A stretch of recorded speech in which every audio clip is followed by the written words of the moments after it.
जो लोग मेरा चैनल पे न्यू हैं वो चैनल को सब्सक्राइब करें, लाइक करें, कमेंट्स करें और शेयर लाजमी कर दिया करें।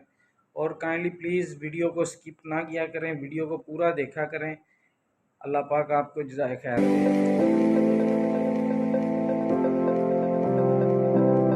अल्लाह पाक के नाम से शुरू जो नहायत रहम वाला है। करोड़ों दुरूद व सलाम हजूर आका दो जहाँ हज़रत मोहम्मद सल्लल्लाहु अलैहि वसल्लम पर।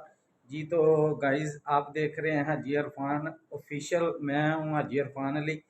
तो आज ईद का दिन है माशाल्लाह से। आप सब बहन भाइयों को, मेरे देखने वालों को ईद की ढेरों ज़्यादा मुबारक। और अल्लाह पाक से दुआ है कि अल्लाह पाक आप सबको ढेरों खुशियाँ नसीब फरमाए और ईमान वाली और सेहत वाली ज़िंदगी अता फरमाए। मैं अभी तक घर ही हूँ, नमाज सुबह पढ़ी है और नमाज पढ़ के तो लेटा हुआ था, क्योंकि मेरे साथ कुछ एक एक्सीडेंट हो गया था थोड़ा सा। तो वो मैं वीडियो तो नहीं बना सका, ना ही मेरा दिल करता कि ऐसी वीडियो मैं बनाऊं या शेयर करूं। वैसे मुझे चाहिए था कि अपनी यूट्यूब फैमिली के साथ ये चीज़ शेयर करता। तो वो मेरे फुट की जो दो फिंगर्स हैं ना वो डैमेज हो गई हैं। तो लेकिन अल्हम्दुलिल्लाह अभी पहले से बहुत बेहतर है।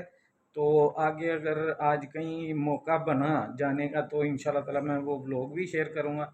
अभी इस वक्त ये वीडियो बनाने का मकसद यही है कि मैं आप दोस्तों को ईद की मुबारकबाद दे सकूं और अल्लाह पाक से दुआ करूं कि जो भी मेरे देखने वाले बहन भाई हैं, अल्लाह पाक आप सबको ढेरों खुशियाँ नसीब फरमाए, आपको ईमान वाली सेहत वाली ज़िंदगी अता फरमाए। दुआओं में मुझे भी याद रखिएगा और इंशाल्लाह ताला फिर मुलाकात होगी नेक्स्ट व्लॉग में। अस्सलाम वालेकुम व रहमतुल्लाहि व बरकातहू।